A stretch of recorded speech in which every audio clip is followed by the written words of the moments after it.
The absolute pleasure to having you. For folks who just joined, I will give a little bit background about Luis. He's a machine learning engineer at Hugging Face. He's ex-particle physicist, and now he found his passion in NLP and open source. And yeah, if you have guys question, you can post in the club. And as you present, Luis, I will talk through the questions, so you don't have to recheck the screen. I will keep the questions, and then yeah, we also posted the link for the book raffle, everyone.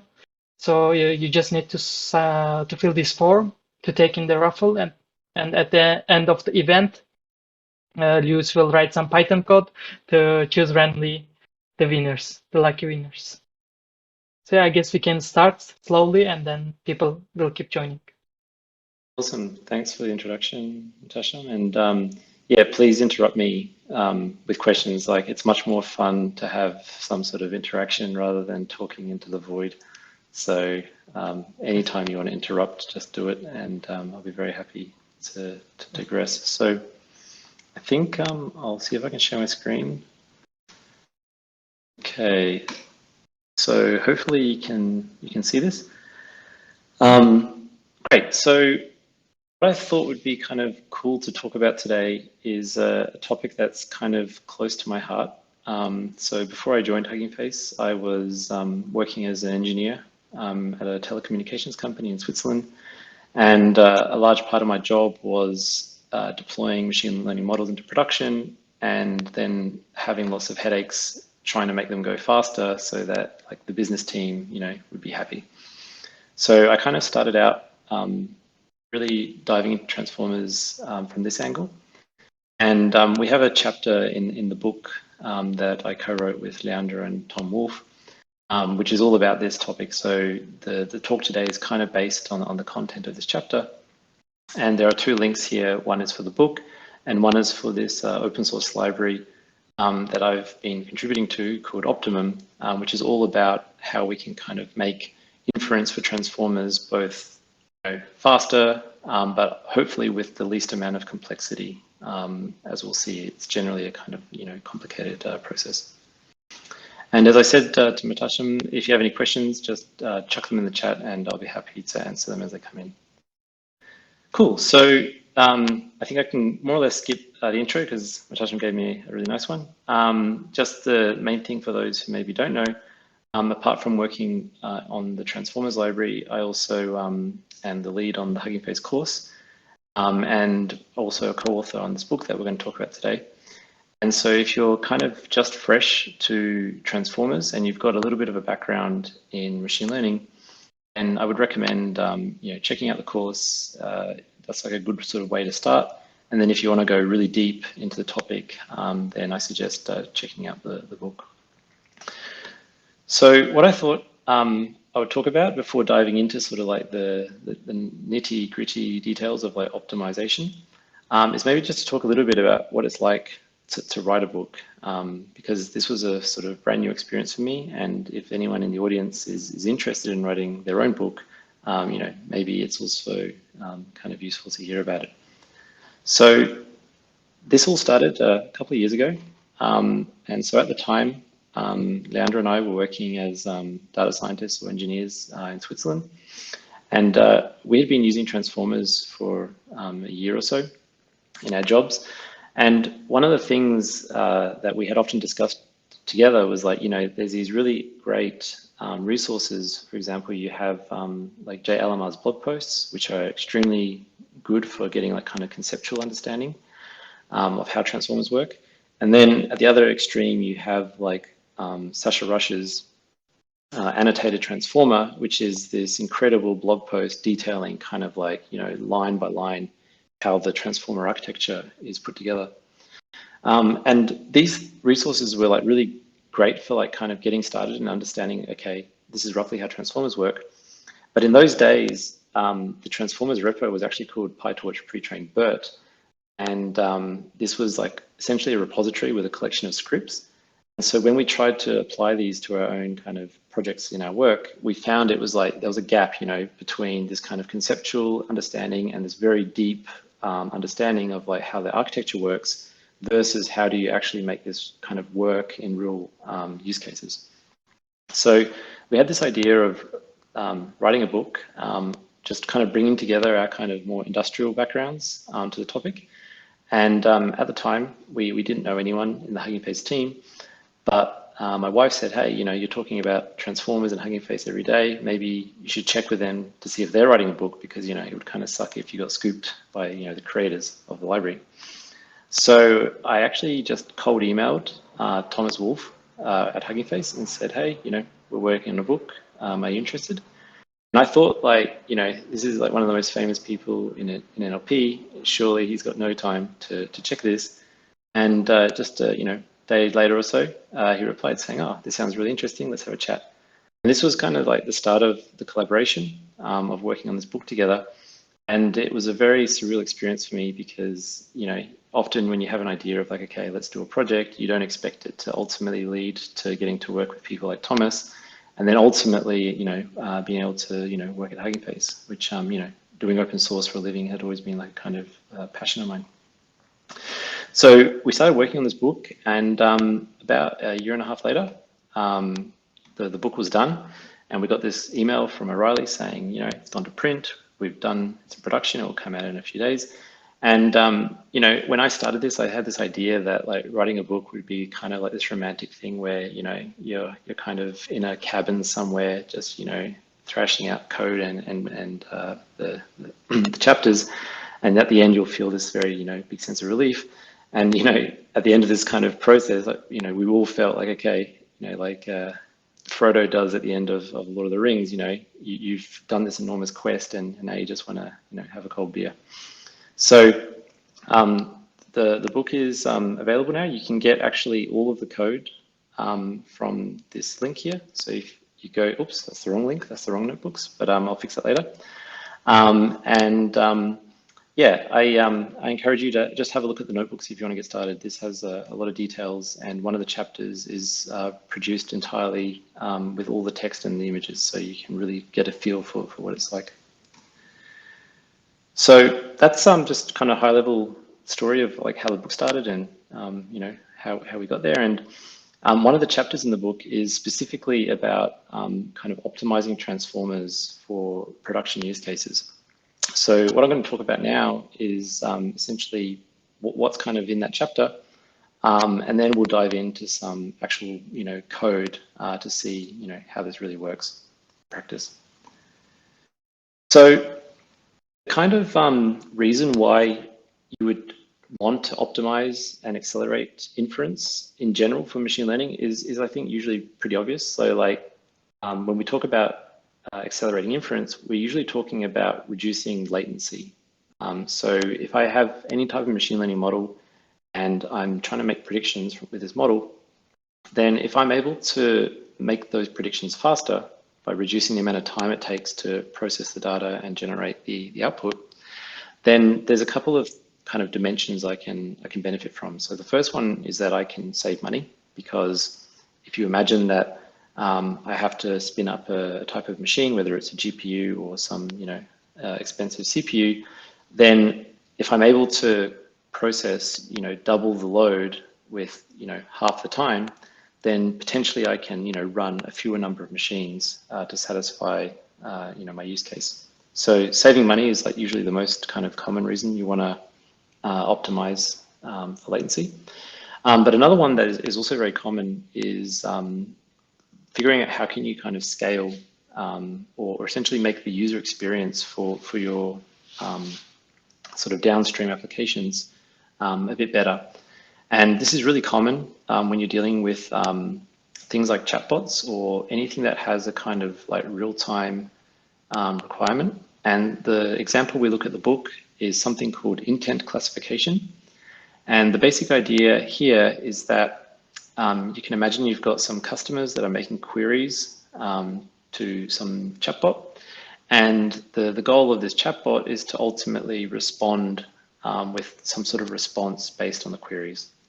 And so you can see in these example, you have someone saying, what is my balance? And then the chatbot says, okay, you have $1,800 across your 3 accounts. And the way this kind of works behind the scenes is that you can have a classifier which takes these queries and then it assigns an intent to this, which is basically just a class. So you can imagine that for every query, I have a long list of possible intents, and this can be something like purchase, unsubscribe, lost card, or so on. These are kind of the labels that I want to classify. And then I can, once I know the label, I can then have some kind of canned response or something that's kind of, like just a rule-based thing that says, okay, if the query has been classified as, I don't know, account details, then, look up the canned response and then send that to the user. And you can imagine here, right, if I'm dealing if this is like some sort of SMS type system or some sort of, real-time chat thing on a web browser, you want this to be like really fast because, waiting for like the wheel of doom is going to kind of, make your users complain or, maybe bounce from your service. So generally what you want is something that is like sub-millisecond to have a good user experience. And there's a related challenge, which we won't go into detail today, but we talk about in the book, is when you have these kind of queries, there are things called in-scope and out-of-scope queries. So if someone, for example, asks my chatbot, how are my sports team doing?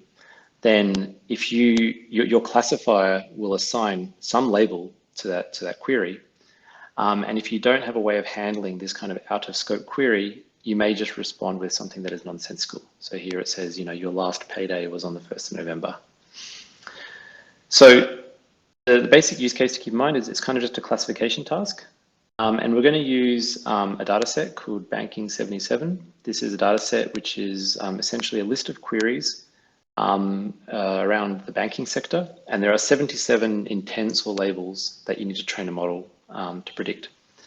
And I've already trained a model called Distillbert on this. And the idea will be to see how can we make this model run faster using some of the techniques that I'll talk about in a second. Are there any questions at this stage? No, so far no questions in the chat, but I have just a question about writing of the book. You said, did you use any language models to help you write book while writing book?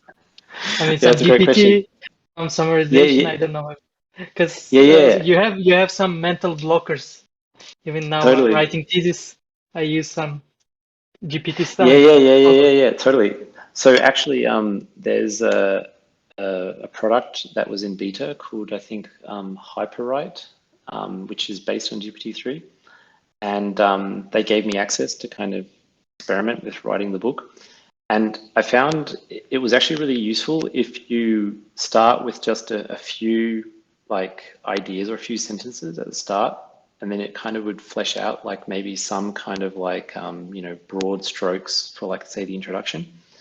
But it was always getting confused by the word transformer because it kept thinking that it was like a transformer as in a power, generator type thing. And so I found that with all this very technical wording that we have in our field, it wasn't really, quite there yet.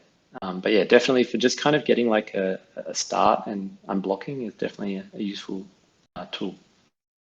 Yeah, I see. Thank you. Okay, so we've got this classifier. We want to make it run faster. And there are three kind of, let's say, common techniques that are used in industry to make this happen. So the first one is called knowledge distillation. We'll see that in a second. The second one is called weight quantization. And the third one is called weight pruning. And each of these techniques, they have their kind of trade-offs. Some of them require you to do the optimization during the training step, while others require you to do the optimization post-training. And generally speaking, you'll have to sort of choose, which one is the best one for your kind of use case. And the one that I'll show you later in the talk with a notebook will be on weight quantization, because I think this is often like the sort of place you want to start with. But just for completeness, I'll show you these other ones too. So with knowledge distillation, this is a pretty old idea.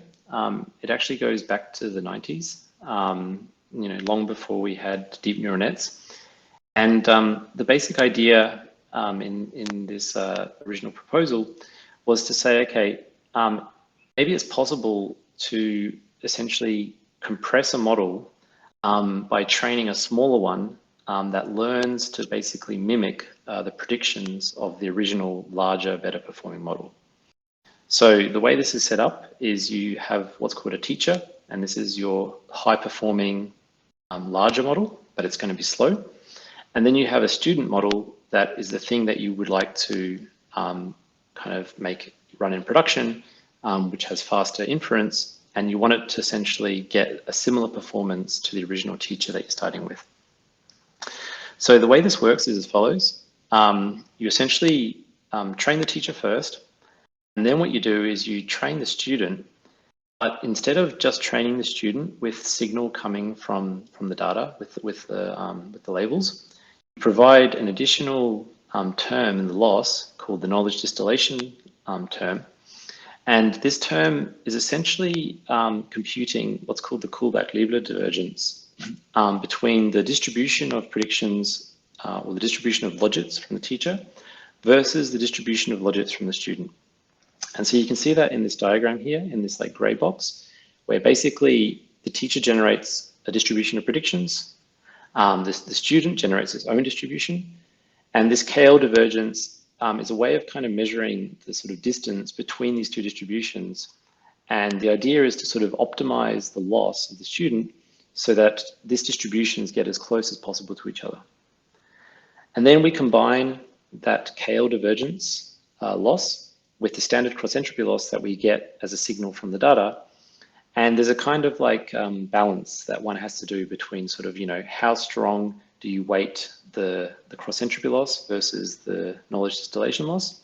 And this is essentially a hyperparameter that you can tune in your training process. So the sort of idea here, as I sort of just to summarize, is that we've got these two models. One has already been trained and it's good, but it's slow. And we have a student model that is fast, but not trained. And so we need to essentially learn it to adapt to the teacher. And if you're interested in the kind of mathematical details of this, you can check out the book chapter on this, but I'm also happy to answer questions as we go along. Okay, so this is in a sort of cartoon, how the training process works.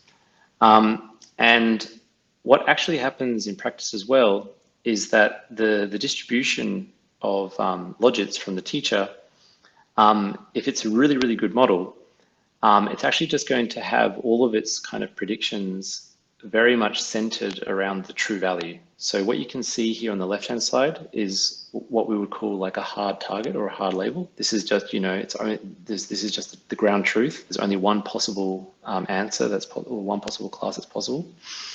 And if my teacher is like a very good model or very good classifier, then what I would expect is that, you know, all of the probability is concentrated on the true value, say meh is the class in this case.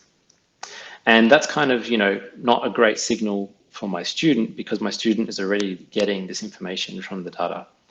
So the sort of second hyperparameter that is included in knowledge distillation is called temperature. And if you've never heard of temperature, it's essentially a trick that we use in machine learning to essentially kind of scale the logits of the model with a parameter that will effectively smoothen out the distribution. And so the idea here is that if we want the teacher to have like a distribution of predictions that is kind of significantly different from just the raw data that we're providing, then we can kind of tune this or crank up this temperature parameter, and then the student will actually be able to then learn both the signal from the data and the signal from the teacher. And this thing is another hyperparameter that one has to tune. And what we do in the book is we basically wrap this logic inside a trainer. So in transformers, we have a trainer class and you can subclass it. And then we use the hyperparameter search function to essentially figure out what are the optimal values of temperature and the sort of trade-off between cross entropy and knowledge distillation. So this is a kind of, I would say, pretty effective technique at compressing large models into small ones. And in fact, it's the sort of basis of how the Distill-Burt model is actually trained. So in the Distill-Burt case, what you're trying to do is you're trying to compress a pre-trained model, so something like BERT, into a smaller model, and they apply this kind of same technique, but they don't do it at the level of, classification. They do it really at the level of pre-training, and it's just more or less the same strategy, but just, for the pre-training phase. Any questions about knowledge distillation? We'll move on.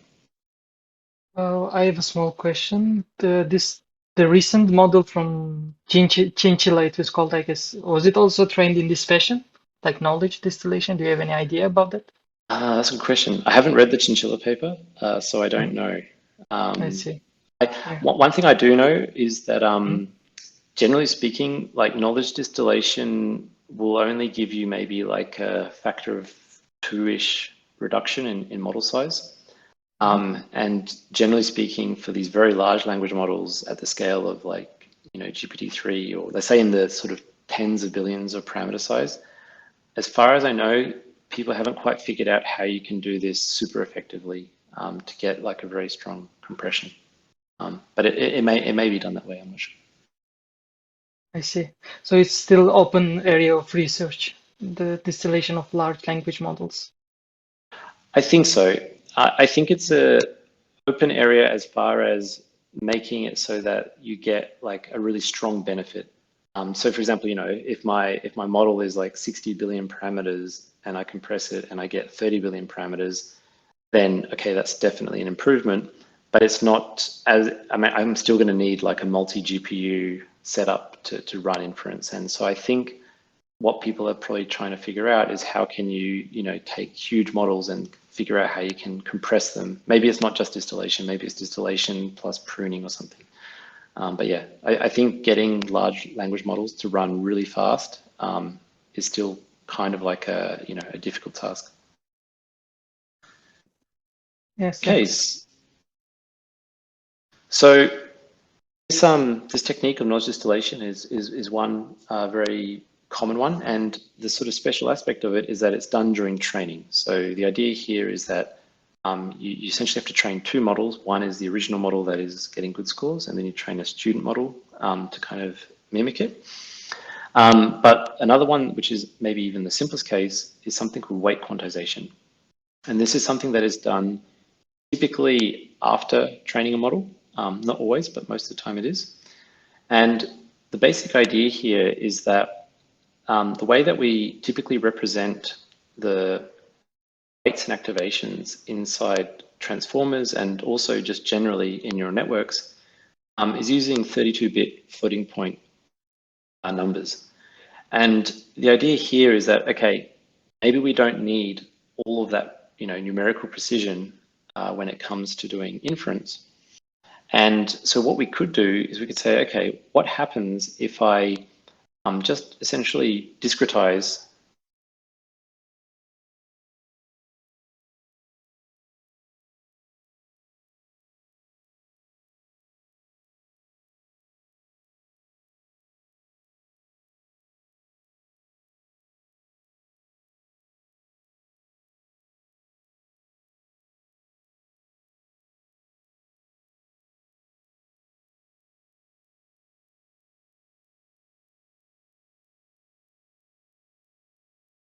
is going to just typically be much faster with the integer case. So the way this is done in practice is you take your floating point number, which you would call is like the real value. So that's what we have on the left-hand side of this equation. And you then basically have a scaling factor, which you're going to use to kind of reduce the range of values from, the 32-bit to say 8-bit. And then you have this something called a 0 point, which just is essentially a point that you need to make sure makes it so that the 0 of your floating point range agrees with the 0 of your 8-bit range. And that's just like the sort of main 2 things you need is essentially it's a scaling factor and a way of aligning the 0 in these 2 ranges. And so once you have like a smaller range of values, then you can, do faster inference. And the sort of diagram here is also showing why this might make sense for transformers. And one reason for that is what I'm showing in this image here is basically the distribution of values in one of the layers of BERT. And so here you can see that, there's kind of this like kind of Gaussian shape. And the values, they don't have very large ranges, right? They take values roughly from minus 0.1 to positive 0.1. And so if you think about it, I don't really need like the huge range of, 32-bit floating point numbers to sort of capture the bulk of information that's stored inside the weights of transformer. And so when we apply this quantization technique, you can see that it effectively kind of discretizes the values. And that's what we sort of try to illustrate in this image here. So this is a very kind of simple idea, basically just reducing the precision of weights and activations, but it's one that's very effective at speeding up your transformer inference.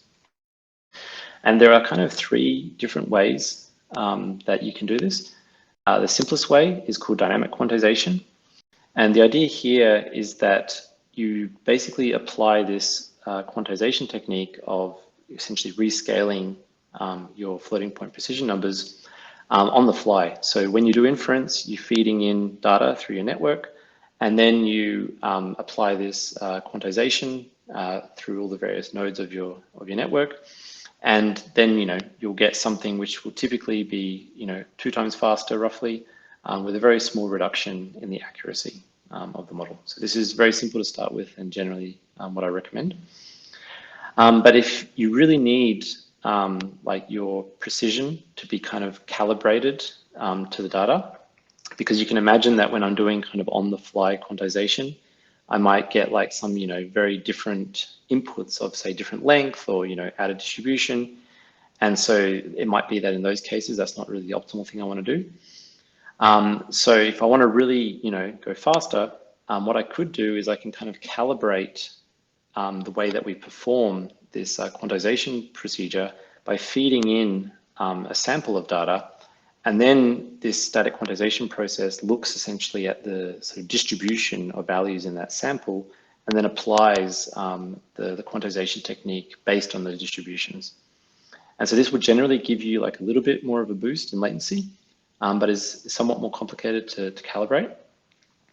And the other one, which is kind of still, I would say, like, cutting edge, is what's called quantization aware training, where instead of having to do this process of first training the model and then quantizing it in the post-training step, you try to do this kind of end-to-end. So you really, try to quantize the model during the process of training, and then at the end, you've now got something which is also fast, but hopefully has, similar performance to what you would have got with just, your floating point 32-bit values.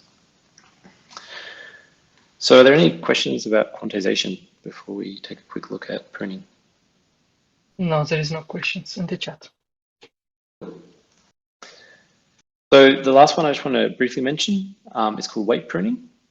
And the idea of weight pruning is that instead of applying this kind of, say, destructive process to the sort of values, the numerical values that our weights and activations take, maybe it's possible to actually delete, connections or nodes in the network, and then create something that is, a sparse model. And then the sort of idea here is that sparse models, in principle, can then run faster because I have to do less computations. And the kind of general big challenge in the last couple of years has been figuring out how do you do this in the domain of transfer learning, which is really where transformers shine, because traditionally the way pruning is done is in some sort of iterative fashion where you have your fully connected network, you train, you then delete nodes and neurons, which are, maybe the ones that have the sort of least activations, and then you retrain the sort of model again, and then you iteratively, keep deleting and deleting until at some point, you've reached the sort of final tolerance you have for the accuracy, because as you delete more and more nodes, you'll eventually start seeing a performance drop. And in the sort of transfer learning paradigm, this approach doesn't work super well because doing this kind of iterative training, deleting is very costly. And there was an interesting paper from the Hugging Face research team who investigated, can you essentially do this pruning in a sort of adaptive fashion during the process of just fine tuning. So I only have to essentially edit, weights and activations during the transfer learning stage without having to do this iterative process. And in this paper, they show that it's indeed possible to do that. And what you get is essentially a model which can have as much as 90% of the original weights removed, and still has a comparable performance on squad and other benchmarks. But at the time, the problem is once you have these like sparse networks, you still need to do matrix modifications to then do inference, and you're dealing typically with dense matrices. So even though you've got a lot of zeros in your matrix for your embeddings and for your activations and your weights, these matrices are still dense, and so you don't really get like a significant boost at inference time. And so there have been efforts inside Hugging Face to figure out how we can then, still get this reduction in the number of weights, but then simultaneously boost inference. And there's a library called NM pruning, which is designed for doing that. But I won't, go into too many details of that today. Okay, so these are the sort of three basic sort of theory techniques that discussed a lot when it comes to optimizing neural networks and transformers as a special case. But how do you actually do this in practice? So in the book, we show for knowledge distillation how you can do that with just using the transformers library and PyTorch. So if you're interested in that, I'll post a link in the chat for the notebook. But what I thought would be interesting today is to show a new library that we've developed at Hugging Face called Optimum, which is really focused on this quantization and optimization aspect, kind of like post-training.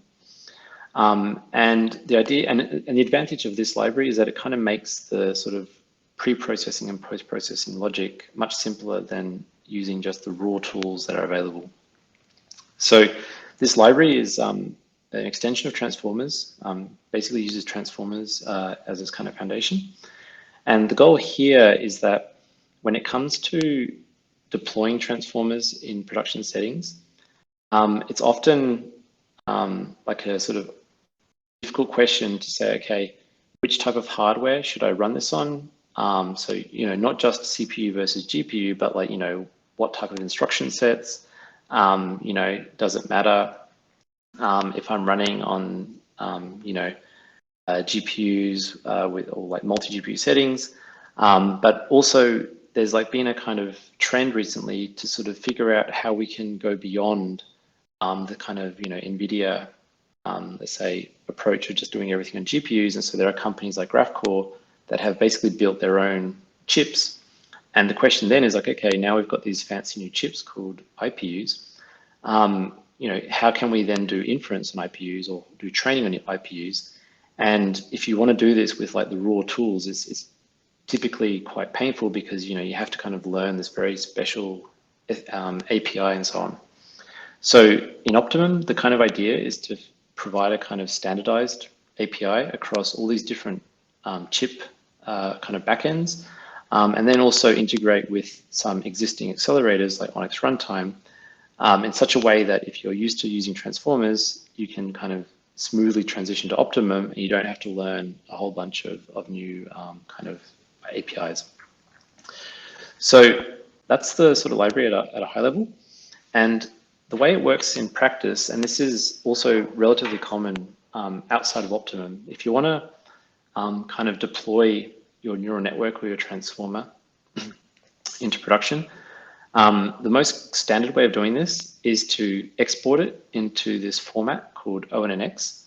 And ONNX is essentially a format that lets you essentially represent your model as a computational graph. And then you can optimize that graph. You can run that graph on different types of devices. And it's designed to be kind of framework agnostic. So it doesn't matter if I exported my model from PyTorch or from TensorFlow, I should still be able to run it on the same hardware. So the kind of standard workflow is exporting the model into ONNX through part of the transformers backend, and then doing all these optimizations that we discussed, like things like quantization and pruning, using the Optimum library. And I'll show you today an example of how we can do this kind of quantization step with ONNX runtime inside the Optimum library. And as I mentioned before, this is what like an ONNX graph looks like. You can see here, this is an example from BERT. So, at the top, we have the input IDs, which are essentially, the strings of list of numbers that we use to represent the tokens. And then these tokens are then fed through, the various layers. And each layer has essentially, a set of operators like, concatenations, gathering, matrix multiplications. And each one of those operators is represented as a node in this graph. And so what we can do is we can then take this graph and then apply some sort of special techniques to make those operations or those operators run in a faster way. And that's, for example, where this quantization aspect comes into play. So, showing slides is fine, but I thought maybe we could, have a look at some code. So if you go to Hugging Face workshops on GitHub, we have a folder called MLOps World. So this is a notebook from a conference that I presented at recently. And inside this folder, there's a notebook called Dynamic Quantization. And so if you click on this Open on Colab button, it will then take you to a collab where we can start experimenting with this, this technique. But before I jump into the code, are there any sort of questions about anything I discussed so far? There's no questions in the slide, but I have one question again. There is this startup called Neural Magic. Have you heard about it? They also do. Are these the guys running like networks on CPU? Is that something Yes, like yeah. that? Yes, they also Yeah, do I've some heard of them, yeah.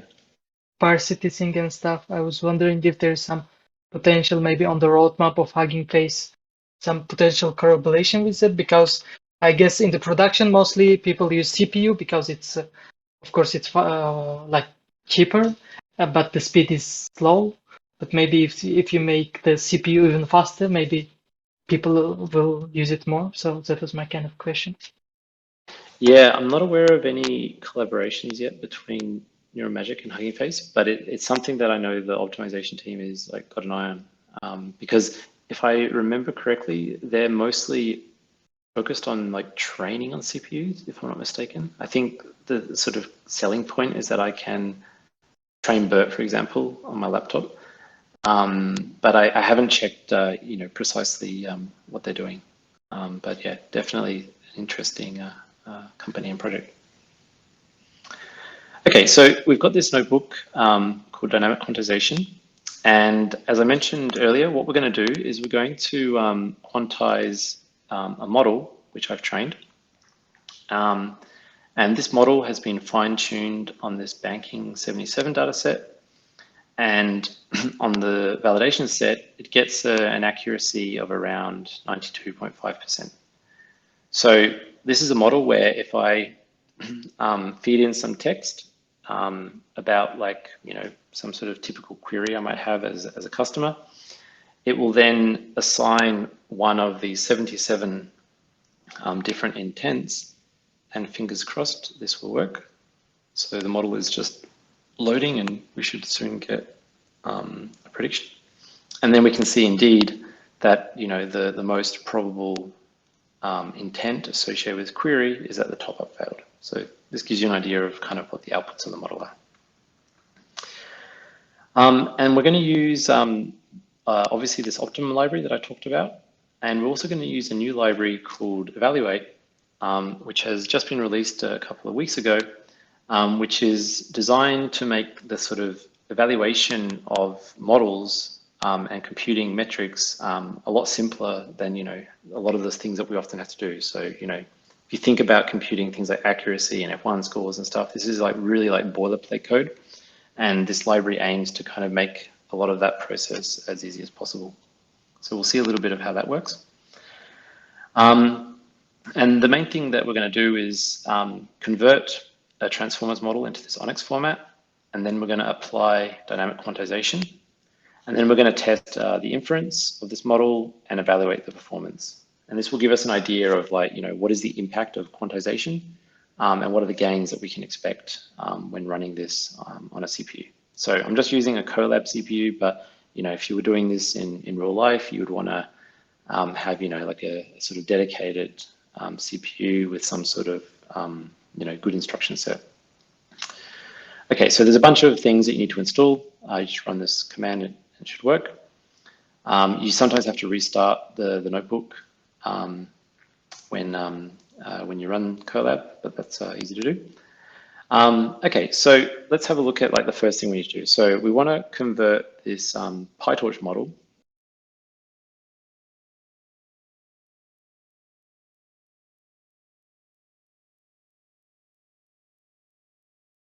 Is you got dropped and you are muted now. Yeah, you are muted right now.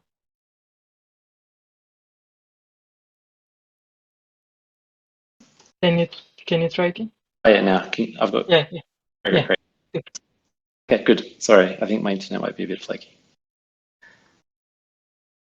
Okay, so we've got this vanilla PyTorch model, and what we're going to do is we're going to convert it into this ONNX format. And the way this works inside Optimum is we have these model for X class, or you can think of this as like the auto model classes of transformers. So in transformers, we have different classes for different heads. So we have different, a different class for, say, sequence classification, a different class for question answering. And in Optimum, we have the exact same thing, but instead of having an auto model for sequence classification, we have an ORT model, which represents ONNX runtime model for sequence classification. And so this class has the same kind of features that you would expect from the transformers one. It has a from pre-train method. And what this means is that we can provide the path to a checkpoint on the hub, or a local path if you want. And then what we're going to do is we're going to provide a flag called from transformers equals true. And what this is going to indicate to the class is that actually... Sorry for interrupting this. Can you restart your screen? Because it's taking a while. Okay. Yeah, now it's good. Thank you. Good again? Yeah. Thanks. Cool. Yeah. Please let me know if it happens again. Sorry for the dodgy connection. Okay, so this ORT model for the sequence classification class has a from pre-train method. This will pull a PyTorch model from the hub, and it will convert it behind the scenes into the ONNX format. So if I run this, it's going to download this model, and hopefully it's done the conversion. Great. And now this means that we have a model which is very similar to the models that you're familiar with from transformers, but this is actually an ONNX runtime inference session. So this means that you can actually run this now using ONNX runtime. And what we've developed is an integration that lets you feed ONNX runtime models directly into the pipeline function of transformers. So you can see here that I've got a pipeline, text classification. I provided it this ONNX runtime model, and then I've got the tokenizer associated with that checkpoint. And if you've ever used ONNX runtime, this is pretty cool, because usually what you have to do with ONNX runtime is you've got this this thing called an inference session. You have to actually convert all of your raw text into tokens. You then have to convert those tokens into NumPy arrays. And then you have to take those NumPy arrays, feed them through this inference session, and then you have to post-process the outputs of the inference session to get predictions. But here, we're able to essentially feed in a model class directly into the pipeline, and all that pre-processing and post-processing is taken care of. So once we've got this sort of starting point, this pipeline, so this is a model which has no optimization. It's just been converted into this ONNX format, and then that ONNX graph has been run on ONNX runtime. So you can save this model and tokenizer to disk. And if you look at the path where we saved them, you'll now see something called a model.onnx file. And this is very similar to model.bin for PyTorch. but now this is the ONNX graph.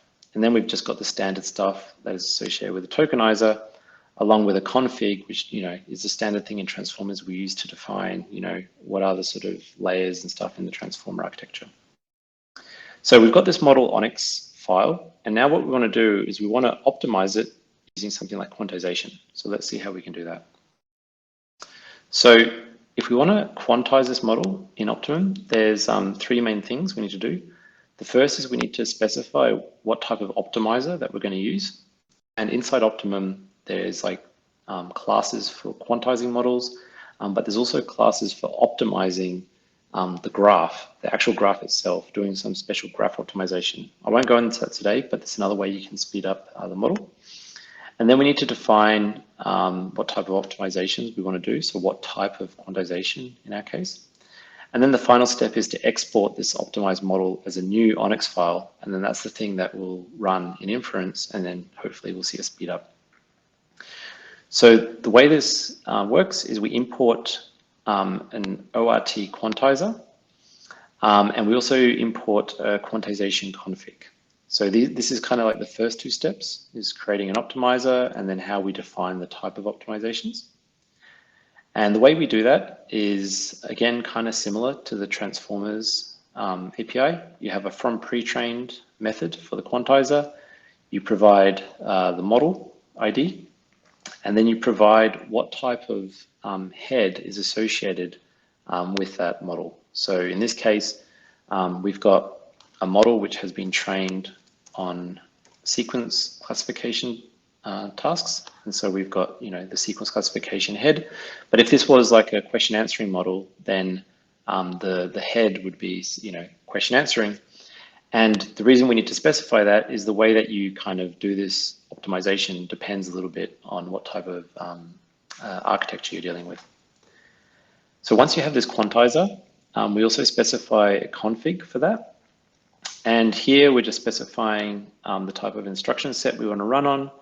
And we're specifying that this is not static quantization, it's dynamic. So that's why we've got the static false.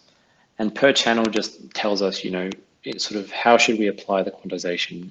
Sort of, is it like per row or per column in this kind of representation?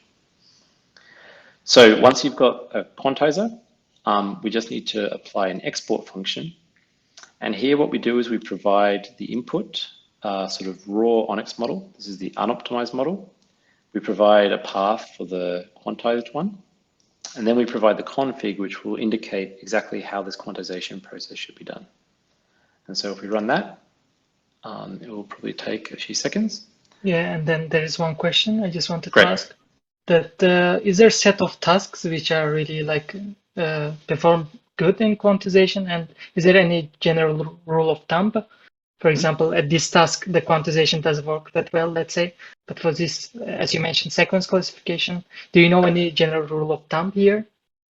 Yeah, definitely. So generally in my experience, if you have an encoder-based model, so something that's like BERT, or any sort of variant of BERT, this will give you typically faster inference with very little cost in your metrics, like your accuracy or whatever.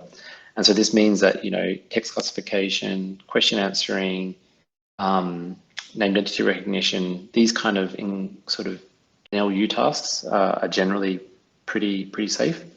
The one that is typically much more tricky is generative tasks. So if I'm doing something like summarization or just text generation with like a GPT model, one problem is that because quantization is like kind of, say, introducing these like small numerical, let's say, differences, when you do generation, you have many iterations, doing beam search or something like this, and then those kind of perturbations in your numerical accuracy will like propagate over time. So typically, if you try to generate a long text, it will start to get gibberish much faster than if you're just doing sort of vanilla PyTorch generation.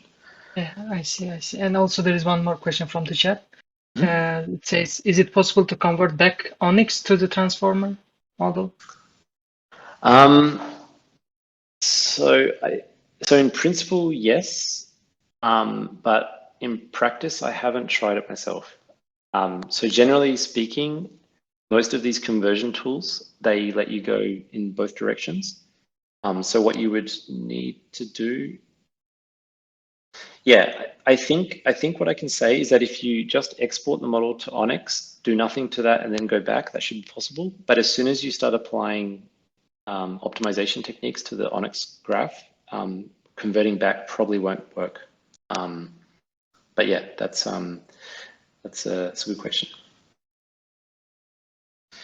Okay, so once we've quantized the model, we're going to have a model quantized ONNX file now.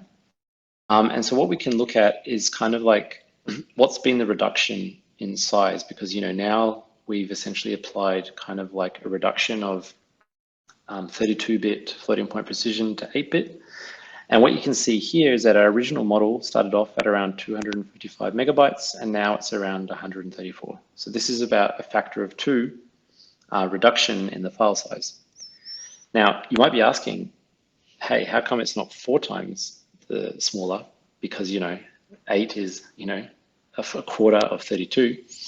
But the reason for that is that in dynamic quantization, you can only really quantize the layers for which there are like supported like kernels in say ONNX runtime. And at the moment, not every single aspect of the transformer layers is fully supported. So there are some aspects, for example, in the embedding layers, you don't really quantize those. And so those don't give you the sort of like the full factor of 4 reduction. But still, a factor of 2 is not bad. So now what we can do is we've got this model, which is like half the size. Let's see if we can do inference with it. And now it's the same kind of thing that we did before, where instead of doing from pre-trained and then pointing to a checkpoint on the hub, we're now going to point to the folder where we've saved these ONNX files, and we're going to specify which file we want to load. And then we just load the tokenizer as before. And then we can feed that quantized model into the pipeline function, and then we can see that this is now producing predictions which are consistent with what we saw before. So if I have a query like, can you help me find my lost card? The prediction lost the stolen card still makes sense. And I just want to maybe highlight, this was like, I don't know, maybe 10 lines of code. So first of all, we loaded this like vanilla model. Okay, maybe it's like 20 lines of code. We then defined a quantizer. We exported the model into the quantized format, and then we loaded it again into the pipeline. So if you are running models in production, you can more or less do this in like half an hour. So that's a pretty, I think, kind of cool way to sort of optimize your model without having to really dive into the nitty-gritty of what ONNX runtime is and how it works. Okay, so that's we've now got a model which we can use for inference. And the thing that you should always do is check that when you apply any optimization technique, that the performance in terms of metrics hasn't dropped significantly. And so, pardon me, what I want to show you quickly is how we can essentially evaluate this model very, very quickly. So inside this evaluate library that I mentioned, we have an evaluator function, which is very similar to the pipeline function of transformers. So you specify a task like text classification. You specify a data set that you want to evaluate on. So here I want to evaluate on the test set of banking 77. And I need to specify a label mapping, which just indicates, what is the relationship between, label 0 and the text, associated with that label. And then what I do is I have this evaluation pipeline, and I can then apply my pipeline from transformers with my quantized model. I specify the data set that I want to optimize, the metric, and then I need to just indicate the columns in the data set that are my inputs and labels. And then there's a strategy for sort of how we actually do the computation. So simple just means just compute the raw accuracy. And if we run this, we'll see that the accuracy that we get is around 92.4%. And remember that the starting accuracy was around 92.5. So we've been able to essentially halve the size of the model and only lose like a very small amount. So if we run this here, we can see that, we got 99.93% accuracy of the original model. So this is generally why I suggest dynamic quantization as your first starting point, because for these kind of NLU tasks, it will give you a reduction in size at very little impact on your metrics. And then the last thing I want to show you is sort of how we can compare the latency of this quantized model against the original one. So what I'm going to do is I'm going to create a payload, which is just going to have some fixed number of tokens. And then I'm going to measure the latency by basically iterating over 300 runs with this payload. I'm going to feed that payload into the pipe or the pipeline that we're using with the quantized model. I'm going to compute the latencies, and then I'm going to compute some statistics like, what is the average latency, standard deviation, and the 95th percentile. And so if we run that, let me see if we go, it will take probably, I don't know, 10 seconds, 20 seconds to do this. And so what we're doing is we're measuring the latency of the original vanilla model. So this was just the PyTorch model that was converted into ONNX. And then we're measuring the latency of the ONNX model that was then quantized using Optimum and ONNX runtime. So it's going to do the first one for the vanilla model. Let's see how we go. And while this is running, if there's any questions, I'd be happy to answer them.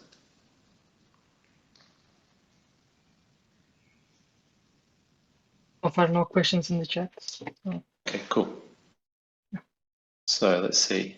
Maybe it's longer than 10 seconds. Maybe it's maybe more like 30 seconds. But anyway, this is just a benchmark that's going to hopefully give us a result that shows that the quantized model is indeed faster. So while that's running, I'll just show you some results that like we pre-computed.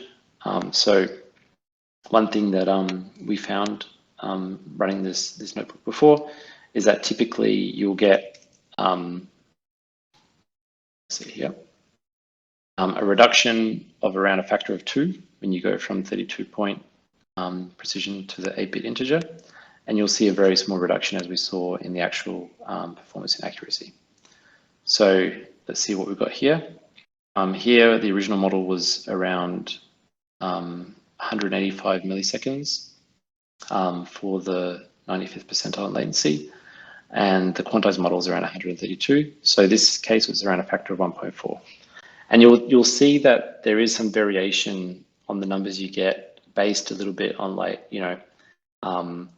what processes are running in the background, and, did I already do some pre-computations, like did I open the browser and stuff? So usually when you want to do these benchmark numbers, you want to run them in a very, dedicated sandbox environment where the only thing you're doing is running the inference test. But still, this tells us that, that we're getting roughly this one factor of 1.5, and you can get faster if you run on a better CPU. So there's one question from the chat before sure. you go on. It says, can I use Optimum with JAX? No, not at the moment. Optimum is only supported with PyTorch, but if you really want to see JAX, I suggest you go to the Optimum library and open an issue. Yeah. Okay, so the last thing in this notebook that I'll let you work through yourself is you can actually then push these quantized models to the hub, and then you can then use them using the from pre-train method. So instead of just having your model stuck on your VM or something, you can actually push this using the standard techniques. And so I won't go through all that, but basically the end result will be a repository like this, where now we'll have inside here a model.onx file, and this will be the kind of quantized thing that we can then run, for inference later on. So that brings me to the end of the presentation. I'll stop sharing my screen now, but I'm very happy to answer questions while I start going through the responses. So I'm gonna, feel free to ask me. I'm just gonna spin up a bit of code while we're doing this. Okay. Thank you very much. It was really insightful talk, especially for me. I guess yeah, you Thanks. can start spinning for the. I guess everybody. I wrote reminder before, so you can start spinning pandas code to get the winners. Yeah, so maybe a question for people in the audience. Is anyone running transformers in production? And have they experienced any kind of challenges doing that?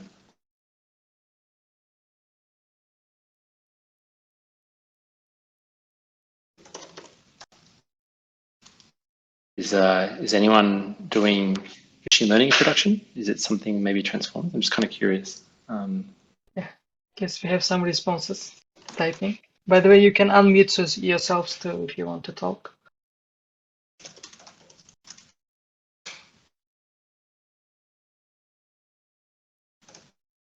In case people are typing right now, I posted a code snippet with a question in the chat. So, yeah. Okay, 1 second. Just If you maybe can just.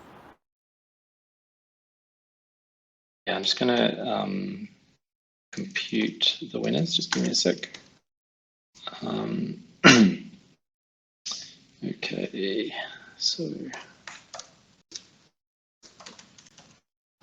I have to pick a seed for my random sample, and of course the best seed is 42.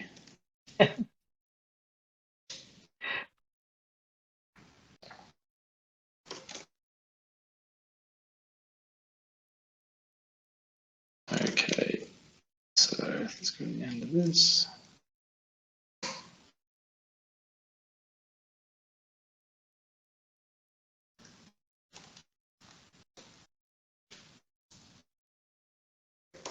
Value typing, maybe I can just share that from my experience, I mostly know the companies which run BERT Tiny family in their production, and it's mainly on CPU because it runs really fast on CPU. So yeah, so far, I mean, I think only large corporations, they do some run like large language models on GPU and they do some inference.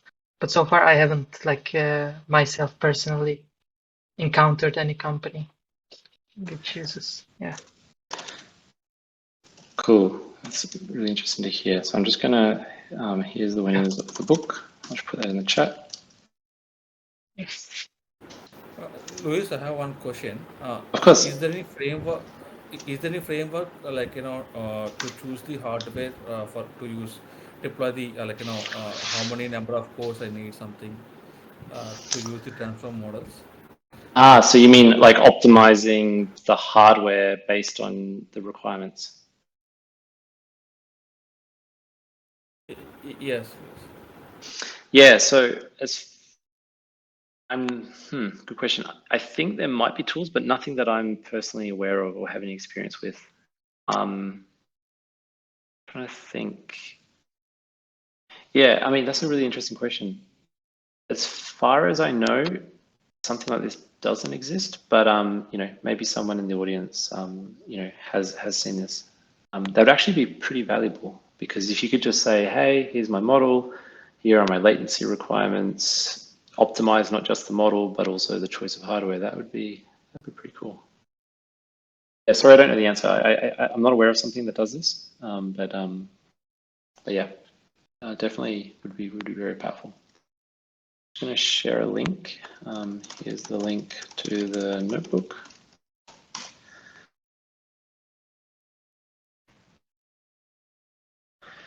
Okay, so I saw there was a question from Martin. Talk about the design choice behind downloading metrics. Okay, cool. So for those who are interested, what Martin is talking about is this evaluate library. I'll just share my screen again quickly. And the sort of question is, why should we download metrics? What does that even mean? So the way this works as a sort of design choice is that this evaluate library, it can load essentially scripts which will define how the metrics should be computed. So we have a bunch of, let's say, curated scripts. If you look inside here, there's a script called accuracy. And inside here, there's like a bunch of doc strings, blah, blah, blah. But basically, the interesting thing is here where you compute the accuracy scores. And in this particular case, this is using just scikit-learn. So, accuracy, we shouldn't reinvent how to compute that. Let's just use scikit-learn. And then we can wrap that inside this, load interface. And what this will do is this will basically download this script from GitHub or from the Hugging Face hub, and then it will let you do computations with it. Now, for metrics that are like curated, that's kind of maybe makes sense. But the thing that's like pretty nice is that inside on the hub, you can actually upload your own metrics. So, for example, we have people from the community have implemented their own scripts. And when you upload your own metric to the hub, you get this like nice interface which lets you, play with some of the inputs and outputs, and then submit some predictions. Okay, I don't know what I'm doing with this metric, but you get the idea. And inside this repository, which is basically just like a dataset repository, we have a metric script, and then anyone in the community can then immediately get access to this metric and download it, and then do their own computations without having to go through this process of getting it integrated into the open source library. So for Martin, that's like the main design choice of like why we sort of download metrics, is to sort of enable the community to create their own ones on the hub. Yeah, I hope that answers the question. Yeah, thank you. Thank you so much. Okay. So there's another question from Takeo about where do you see the trends of NLP and especially transformers are heading in the future? So that's a really interesting question. I myself am not a researcher, so it's anything I say now should be taken with a grain of salt. Don't change your research directions based on this. But I think the thing that has been super exciting to see is that transformers have kind of expanded far beyond NLP. So we had transformers, the original transformers translation, but then Bert came along and said, oh, by the way, you can actually do everything for NLU. And then you've got the GPT type models doing the generative tasks of NLP. And now we've got transformers for like biology. So you can model protein sequences. And if you do fancy stuff, you can do AlphaFold. There's transformers for reinforcement learning, like the decision transformer. There's transformers for time series. There's transformers for computer vision, like vision transformer, stuff like this. So what you see is that there's kind of been this, like, let's say, kind of like, I don't know, conglomeration of like the same basic idea of using self-attention and transfer learning and using this to solve a wide variety of machine learning tasks, but in many different domains. So what I sort of see is like the sort of trend of like NLP and transformers is kind of figuring out how do you combine like, say, text modalities with other modalities. So I guess everyone has seen DALL-E or DALL-E Mini. And so, this is a really nice example of, taking like text and images, so captions of images and text, and then figuring out how can you then generate new images from prompts. And what I would expect to see probably in the next couple of years is generative models for like videos. And we already have some like early signs of this. There's a model called, I think, the COG transformer, if I'm not mistaken, which can generate a few seconds of video. Actually, and then there is space, Hugging Face space. I will share it and link to play around this. Yeah. And so then probably what we'll see is that you start combining multiple modalities at once. So you have like maybe a single kind of transformer, which is simultaneously processing audio, text, and images and video. I mean, video and images are kind of the same. So I think that's probably like the next sort of obvious thing that will probably happen. But what is kind of interesting is like, okay, you've got all these like super duper, 170 billion parameter models, but at the moment they're still I would say, very inaccessible for like most people, right? Because I can't just open a collab and, you know, start playing around with, you know, the Bloom model from Hugging Face. So what I would like to see, and that's part of what I was sort of interested in Hugging Face, is like figuring out how can you dramatically optimize these models so that they suddenly, you know, sort of the average person can use them without needing like a huge, you know, GPU cluster. And that requires its own type of research, which is not so much about, you know, the frontier of like scaling, but it's more like the frontier of optimization. So I expect that we will see kind of developments there because there's a sort of big need to use these language models. But yeah, that would be like the sort of rough two cents. But again, take everything. I mean, predicting the future is, you know, a bad idea. So probably I'm totally wrong, and you know, we'll see something completely different. There is actually a really interesting thing to mention. There's a model called, or an architecture called S4 from the Stanford research group. And I'll put the link in the chat, but this is a model which is developed from dynamical systems theory. And it's really designed, it's like a very, very, very different thing to a transformer, but it's designed for processing very, very long sequences of text. So, or any sort of signal that's very long. So, you know, transformers are great at processing, like, let's say, a few hundred tokens.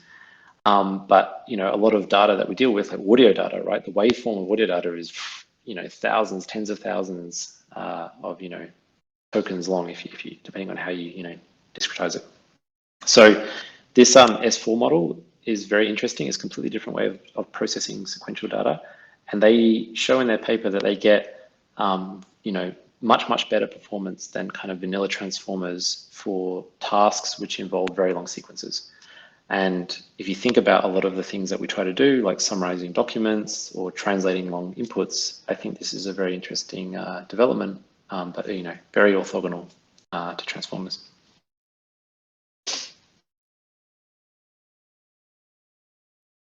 Cool. So I've got 4 minutes before I need to head off. Also, there is a question from Bonsai, and then we can wrap up, I guess. That's good. Any thoughts of using transformers for embedded devices? Thinking of NVIDIA Jetson. I don't have a lot of personal experience with embedded devices. So I guess the sort of naive dumb answer I can give is that yes, it would be great if we could use these models on embedded devices. But from what I understand, this is really very hard, mainly because of the sort of disk and memory limitations. So as far as I'm aware, like even in computer vision, where the sort of standard thing is something like, you know, like a ResNet, people often have to do lots of, you know, special architectures to get these kind of, you know, convolutional networks running efficiently on, you know, tiny devices. But yeah, sorry, I'm not an expert on that, so I don't have a very strong answer. Yeah, but actually Apple have been making some progress, but it's about mobile devices. Yeah. Actually, yeah, that's something to mention for those who are interested. I was just trying to get up. We have someone at Hugging Face who's working on mobile transformers. So we actually have, for example, let me see if I put this in the chat. We have things like, you know, mobile bit, like the vision transformer, kind of the checkpoint converted to the transformers library. So if you're interested and you're working on that, that would be a cool thing to check out. And the last question, how does the winners contact you Yes, for the book? I will send you, you will get an email. So I will pass on your details to O'Reilly and they will then email you copies of the book. Okay. Thank you very much, Luis. Thank you for your time. It was really great having you, and wish you and Hugging Face team all the best and on your endeavor of democratizing machine learning. Say, Thank you so much for the invitation. round of applause for you. I guess in virtual, but yeah, a thank you virtual very round much of for your applause. time. Yeah.